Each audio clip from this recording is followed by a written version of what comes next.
अच्छा जी, बिस्मिल्लाहिर्रहमानिर्रहीम। आज हमारा लेक्चर नंबर 13 है और आज हम पढ़ेंगे cash book and cash journal. सही है। अच्छा, कैश बुक असल में ये एक लेजर है और कैश बुक में हम क्या रिकॉर्ड करते हैं? सिर्फ वो रिकॉर्ड करते हैं जो कैश है, वो एंट्री रिकॉर्ड करते हैं जो कैश से रिलेटेड हो, कैश या बैंक से रिलेटेड हो। कैश बुक असल में एक लेजर है। देख, लेजर तीन किस्म का कैश बुक होता है। एक को हम सिंपल कैश बुक कहते हैं, 2 कॉलम कैश बुक और 3 कॉलम कैश बुक। आप लोगों का क्वेश्चन ज़्यादातर 3 कॉलम कैश बुक से आता है, लेकिन हम शुरू करेंगे सिंपल कैश बुक से। अच्छा, सिंपल कैश बुक में सिर्फ कैश होता है। 2 कॉलम कैश बुक में कैश और साथ डिस्काउंट भी होता है। 3 कॉलम कैश बुक में कैश भी होता है, डिस्काउंट भी होता है और साथ साथ बैंक अकाउंट भी होता है। अच्छा, कैश बुक किस तरह बनता है? जिस तरह मैंने आपको कहा ना कि एक लेजर है, तो कैश बुक जो है ना उसके 2 साइड्स है। इस तरह देख, इधर कैश बुक बनाने के लिए सबसे पहले उसकी हेडिंग लिखोगे XYZ कंपनी और फिर लिखोगे कैश बुक। और कैश बुक के देख 2 हिस्से होते हैं, बिल्कुल दरमियान में से मैं कैश बुक यानी बनाता हूँ। पहले एक साइड बनाता हूँ, इधर क्या होगा अमाउंट पहले। ये सिंगल कैश बुक है, सिंपल कैश बुक। सही है। और इसके साथ इसका रेफरेंस और यहाँ पर उसी तरह डिस्क्रिप्शन। अच्छा, इसमें 2 कॉलम होते हैं डेट के साथ, एक डेट और एक वोचर नंबर। डेट और वोचर नंबर। सही है। यही चीज़ इस दूसरे साइड पर भी होती है। अच्छा, ये मेरा जो दरमियान वाला लाइन है, तो पहले डेट, फिर वोचर नंबर, फिर डिस्क्रिप्शन और उसके बाद रेफरेंस और उसके बाद जो है अमाउंट। रेफरेंस और अमाउंट। सही है। तो कुछ इंट्रिया रजिस्ट्रेशन नंबर 1 में है। पहला, following are the cash receipt and payment of messrs. अच्छा, जिस तरह मैंने कहा ना कि इसके 2 साइड से, तो ये वाला साइड कैश बुक का डेबिट भी कहलाता है और उसको रिसीट साइड भी कहते हैं, रिसीट। और ये वाला साइड इसको हम क्रेडिट या पेमेंट दोनों कहते हैं। अच्छा, साथ आप क्रेडिट भी लिख सकते हो, इधर आप डेबिट भी लिख सकते हो। अच्छा, कैश बुक बहुत आसान है। जितनी भी वसूलियाँ होगी वो इस साइड पर आएगी और जितनी भी अदायगियाँ होगी वो इस साइड पर आएगी। सही है। देखिए, पहला इलस्ट्रेशन है। कैश इन हैंड ₹15,000, 15,000 जो है ये हमारा कैश इन हैंड यानी पिछले महीने से रह गया है। तो बैलेंस आप इस तरह देख, अक्टूबर 1 से तो देख किधर लिख लिया अक्टूबर 1 और बैलेंस ब्रॉट डाउन यानी ये पिछले महीने से आया है। बैलेंस के साथ क्या लिखोगे? Brought down. ब्रॉट डाउन का मतलब है कि पिछले महीने से आया है। देख 15,000 तो 15,000। अच्छा, परचेज मर्चेंडाइज फॉर ₹2,000। देख, हम जब अशिया ख़रीदते हैं तो अदायगियाँ हम करते हैं या वसूलियाँ करते हैं? क्या करते हैं? अदायगी करते हैं। तो फ़ौरन देख पेमेंट साइड पर यानी इस साइड पर आएगा। ये पेमेंट साइड है, इस साइड पर आएगा। तो कितने रुपए हैं? देख 2,000 मैंने लिख लिया, उसका डेट भी लिख लिया। क्यों मैं अदायगी कर रहा हूँ? परचेज़ की वजह से। सही है। फिर रिसीव फ्रॉम अकबर, अकबर से पैसे वसूल के। देख, वसूल ये किस साइड पर आएगी? इस साइड पर आएगी। तो देख दूसरी एंट्री देख, 10 तारीख को, ये बैलेंस के बाद 10 तारीख मैंने लिख लिया।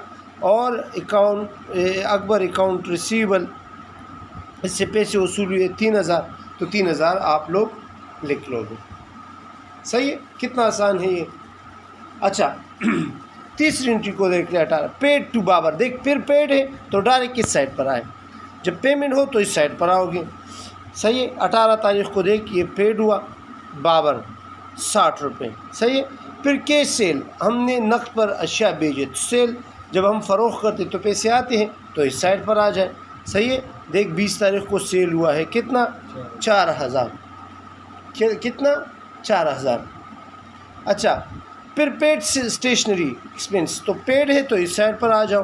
तारीख़ क्या है? तारीख़ 25। देख 25 तारीख को स्टेशनरी एक्सपेंस साथ लिख सकते हो, स्टेशनरी एक्सपेंस। सही है। कितना? 60 रुपये, तो देख 60 रुपये। फिर है पेड सैलरी 1000, तो देख पेमेंट है, पेड सैलरी है, तो इस साइड पर दोबारा आ जाओ, सैलरी 1000। फिर है परचेज़ ऑफिस फर्नीचर, हमने फर्नीचर ख़रीदा, तो फर्नीचर ख़रीदा तो इस साइड पर आ जाओगे। बाकी उसी तरह देख आखिरी एंट्री ये हो गई, तो ये एक लाइन छोड़कर आप लोगों ने क्या करना है, इस तरह दो उसी लेज़र की तरह बिल्कुल। देख ये वाला साइड ज़्यादा है तो 22,000 इधर लिखने हैं और 22,000 को फिर इधर लेकर इससे ये सारा माइनस करना है। तो जो आ जाएगा उसके सामने आप क्या लिख लोगे, बैलेंस कैरिड डाउन 15,940, ये दूसरे महीने में चला जाएगा। देख बैलेंस कैरिड डाउन उसी लेजर की तरह, सही है। ये देखिए मैं आपको रफ सा बता देता हूँ कि आपने किस तरह करना है। फॉर एग्ज़ाम्पल इधर कुछ एंट्रियाँ है परचेज़ की, मैं एक सिंपल सादा सा बताता हूँ ताकि आपको समझ आ जाए। ये 2000 और एक इधर मैंने देख परचेज़ लिख लिया 2000, इधर सैलरी है 200, इधर फर्नीचर परचेज़ हुआ है, फर्नीचर फॉर एग्ज़ाम्पल 500, सही है। और इधर जो है पहले बैलेंस था, ये मैं आपको वो बैलेंस जो ब्रॉट डाउन कितना है 20,000, सही है। और हमने सेल किया है 1000 का, बस सही है। देख मैं इसको किस तरह बैलेंस करूँगा, देख आखिरी एंट्री ये है ना लाइन के लिहाज से, तो एक लाइन छोड़कर इधर भी 2 लाइनें लगा लो और इधर भी 2 लाइनें लगा लो। अभी देख कौन सा साइड ज़्यादा है, ये वाला, तो 21,000 इधर मैंने लिख लिया, इसको इस साइड पर भी लिया वो 21,000 ले आए इधर भी, और 21,000 से ये माइनस कर ले 2,000, 2,500, 2700 माइनस कर ले, या मैं इसको थोड़ा राउंड कर लेता हूँ, ये 3,000 में चलो बना लेता हूँ। 300 ये 500 और 200 ये कितना हुआ 3,000। 21,000 से 3,000 गए तो कितना बना 18,000। तो 18,000 लिख कर आप इसके सामने लिख लोगे क्या, बैलेंस, और आखिरी तारीख को फॉर एग्ज़ाम्पल ये मार्च का महीना है तो 31 मार्च इधर लिख लोगे, बैलेंस क्या लिखो, कैरी डाउन। और इस बैलेंस को इस साइड पर लेकर इधर लिख लोगे 15,000 और इधर लिख लोगे बैलेंस ब्रॉट डाउन। और अगले महीने के तारीख फॉर एग्ज़ाम्पल ये मार्च का है तो इधर लिख लोगे 1 अप्रैल। ये बैलेंस का तरीका है, सही है। ये मैंने मैनुअली बता दिया और इधर भी हुआ है। अभी आते हैं 2 कॉलम कैश बुक की तरह। अच्छा 2 कॉलम कैश बुक में देख उसी तरह दोबारा मैंने आपको कहा कि 2 कॉलम कैश बुक में एक कॉलम इजाफा हो जाएगा, वो किसका, डिस्काउंट का। बाकी वही सब कुछ होगा। देख 2 कॉलम कैश बुक है, वही डेट है, वही वोचर नंबर है, डिस्क्रिप्शन है, रेफरेंस है, सही है, सब कुछ वही है।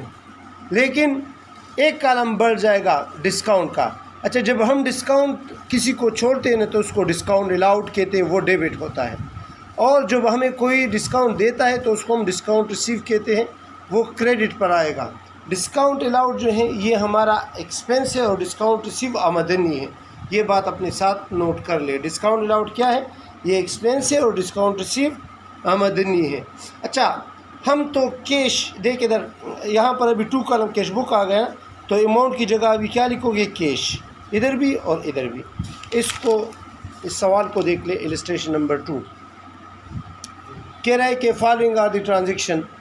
मार्च 1 को क्या हुआ, कैश इन हैंड, तो फिर इन हैंड है तो आप लोग पहली एंट्री क्या कर लोगे, देख इधर कैश में 2,000 लिख लोगे और बैलेंस ब्रॉट डाउन, सही है। दूसरी एंट्री को देख ले, receive 190 from Irfan, discount allowed 10 रुपये, सही है। हमने 190 रुपये इरफान से लिए और उसको डिस्काउंट दिया कितना, 10 रुपये। तो देख वसूली कर रहे हैं तो देख वसूली साइड पर आ जाए, रिसीट साइड पर 190 रुपये हमने लिए, 10 रुपये का डिस्काउंट आया, 10 रुपये देख कैश में मैंने 190 रुपये लिए लिखे, डिस्काउंट अलाउड में 10 रुपये लिखे, और इधर इरफान गुल अकाउंट रिसीवेबल जो है ये क्रेडिट हो जाएगा। यानी इसका कर्ज़ा कितने से ख़त्म हुआ, 10 और 190 200 रुपये से ख़त्म हुआ। अच्छा तीसरी एंट्री को देख लें। तीसरी एंट्री कैश सेल, बस इसमें जब हम नक़द पर फ़रोख्त करते हैं तो वसूलियाँ होती हैं। तो देख सेल्स आया है 1,000 रुपये। फिर क्या है, पेट कामरान गुल 485 डिस्काउंट रिसीव 15। अभी पेमेंट है तो इस साइड पर आ जाए, देख कैश में 485 रुपये, डिस्काउंट रिसीव 15 और कामरान गुल का अकाउंट जो है ये क्या किया, क्रेडिट साइड पर लिख लिया पेमेंट। आसान है या नहीं? जो वसूल हो रहा है वो वसूली इस साइड पर करो, जो पे हो रहा है वो इस साइड पर कर ले। अच्छा नेक्स्ट एंट्री को देख लें। फिर है purchase merchandise for cash. Purchase merchandise है तो बस इसमें डिस्काउंट वगैरह नहीं है।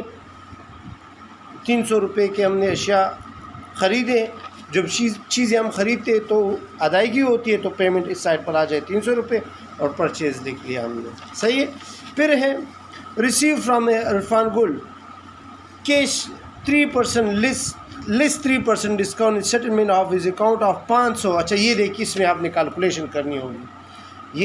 ये अभी आपको कह रहे हैं कि इरफान गुल के ऊपर हमारे 500 रुपये थे, कितने 500, और उसको हमने 3% डिस्काउंट छोड़ा तो हमने उससे कितने पैसे वसूल किए होंगे। तो पहले इसका 3% निकालो, 500 का 3%, सही है। तो इससे आ जाएंगे 15 रुपये, यानी कामरान गुल से हमने 485 रुपये वसूल किए और 15 रुपये डिस्काउंट। इधर स्टूडेंट गलती करते हैं अक्सर, वो रिसीव में 500 लिखते हैं और 15 नहीं, लिस्ट 3% डिस्काउंट सेटलमेंट का मतलब ये है कि उसका 500 का कर्जा हमने ख़त्म किया।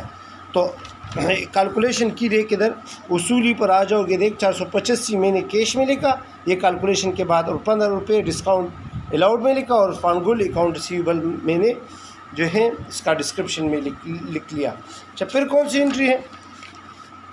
फिर है पेड टू कामरान 300, बस ये तो सादा पेमेंट है, 300 रुपये देख इधर आ गए और कामरान गुल लिख लिया।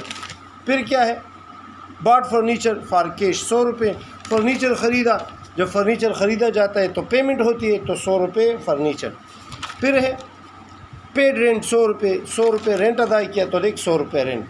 अच्छा यहाँ पर अभी क्या करोगे, यहाँ पर सबसे पहले डिस्काउंट को अलग टोटल कर लो और इधर लिख लो कि total transfer to discount receive 15, और डिस्काउंट अलाउड को अलग टोटल कर लो 25। इसका बैलेंस नहीं निकालोगे, इसका बैलेंस नहीं निकालेंगे, और इधर क्या लिखेंगे, total transfer to discount allowed account, इधर लिखोगे टोटल ट्रांसफ़र टू।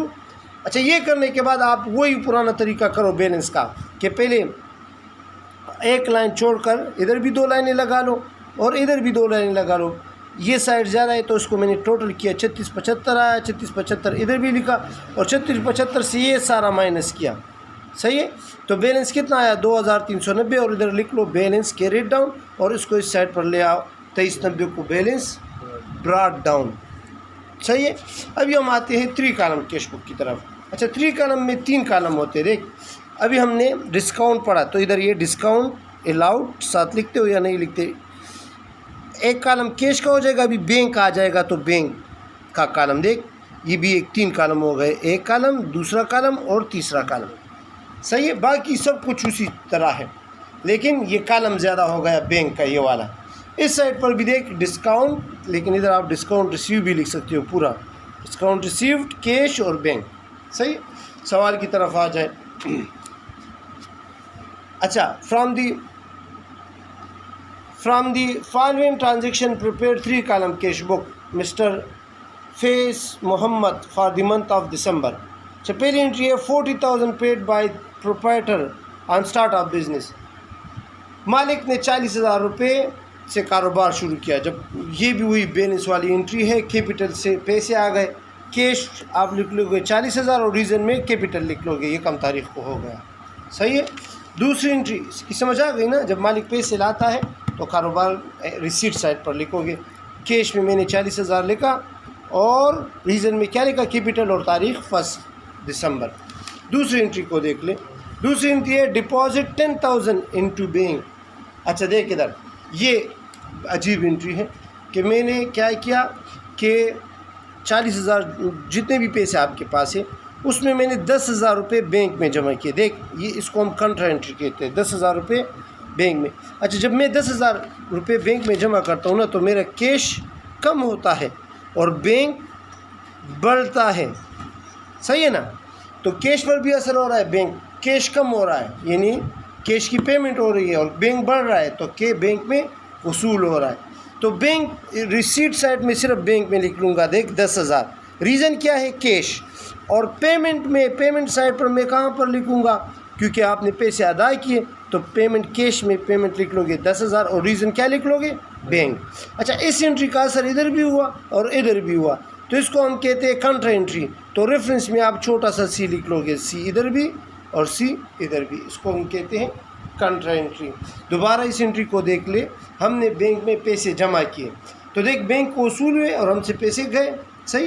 तो हमारा बैंक बढ़ गया, तो बैंक के उस रिसीट साइड पर लिखेंगे, देख 10,000, रीज़न क्या लिखोगे, कैश। और पेमेंट साइड पर हमारा कैश कम हो जाएगा 10,000, क्यों, बैंक में चले गए।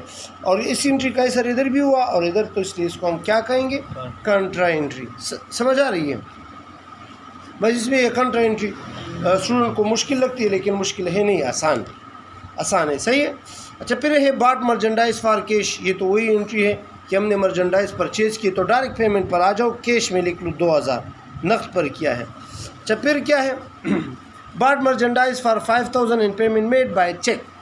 हमने अशिया ख़रीदे 5,000 के, लेकिन चेक के ज़रिए हमने 5,000 रुपये अदा किए। तो देख, बैंक से भी हम पेमेंट करेंगे, बैंक 5,000 और ये परचेज़ हो गया बैंक के कॉलम में, सही है।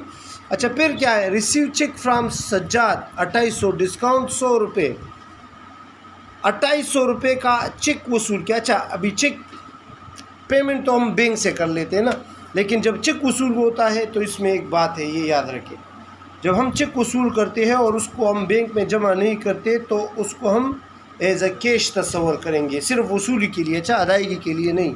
ये बात अपने साथ नोट कर ले दोबारा, कि जब हम चेक वसूल कर ले और बैंक में जब तक डिपॉजिट नहीं होता तो उसको हम क्या तस्वर करेंगे, कैश। तो देख इधर इस एंट्री को देख ले कि receive cheque from Sajjad 2800 discount allowed 100 रुपये। अभी हमने एक चेक वसूल किया, लेकिन हमने बैंक में जमा नहीं किया, तो आप क्या लिखोगे, कैश तस्वर करोगे। देख, मैंने कैश में लिखा, बैंक में नहीं लिखा। 100 रुपये डिस्काउंट और अकाउंट रिसीवेबल की वजह से डेट वगैरह आप लोग सारा लिखोगे, सही है। ये एंट्री, ये मैं दोबारा बता रहा हूँ कि जब तक आप चेक वसूल करें और उसको आपने बैंक में जमा ना किया हो तो उसको आप क्या तस्वर करोगे, कैश तस्वर करोगे। अच्छा, फिर है सोल्ड मर्चेंडाइज 4,000, जब सेल होते हैं तो पैसे आते हैं, तो 4,000 देख, ये एंट्रीज के बाद 4,000 और सेल। फिर क्या है कि paid Sajjad cheque into bank. अभी हमने सज्जाद वाला चेक बैंक में जमा किया, तो देख इधर क्या कि बैंक 2800 से ज़्यादा हो जाएगा और कैश 2800 से कम हो जाएगा, क्यों, क्योंकि आपने ये 2800 ख़त्म करने और बैंक में लाने हैं, सही है। तो देख, इसके सामने लिखोगे बैंक और इसके सामने लिखोगे कैश। अभी फिर दोनों साइडों पर असर हुआ, तो इसको हम कंट्रा एंट्री कहते हैं। दोबारा सुन लें कि हमने जो कैश, जो बैंक से चेक वसूल किया था, तो हमने उसको कैश में लिखा था 2800, अभी वो हम बैंक ले जा रहे हैं, सही है। अगर ये डायरेक्ट ले जाते फिर डायरेक्ट ये एंट्री होती, लेकिन अभी क्या है कि हमने कुछ दिनों बाद वो चेक बैंक ले गए, तो बैंक में जमा हो गए 2800, बैंक बढ़ गया। देख, ये साइड जो है ना बढ़ने का है, और कैश कम कर लोगे 2800 से, इसका रीज़न बैंक लिखोगे और इसका रीज़न कैश, और साथ क्योंकि दोनों साइड पर असर हुआ तो इसको हम क्या लिखेंगे, कंट्रा एंट्री, सही है। फिर है draw from bank for office use, दफ्तर इस्तेमाल के लिए हमने बैंक से पैसे निकाले, तो देख बैंक से कम हुए तो कम वाला साइड ये है, बैंक से 150 रुपये कम कर लो, और दफ्तर के लिए है तो इस साइड पर ले आओ कैश में, इसके लिए रीज़न लिखो कैश और इसके लिए रीज़न लिखोगे बैंक, फिर दोनों साइड पर असर, तो इसको हम क्या कहते हैं, कंट्रा एंट्री। फिर क्या है next entry, paid wages by cheque. हमने वेजेस यानी 500 रुपये चेक के ज़रिए अदा किए, तो अदा किए बैंक में एक अदा कर लो, कितने, 500 रुपये, और सामने लिख लो वेजेस। अच्छा, वसूली में वो बात है, अदायगी में नहीं। अच्छा, फिर draw from bank for personal use.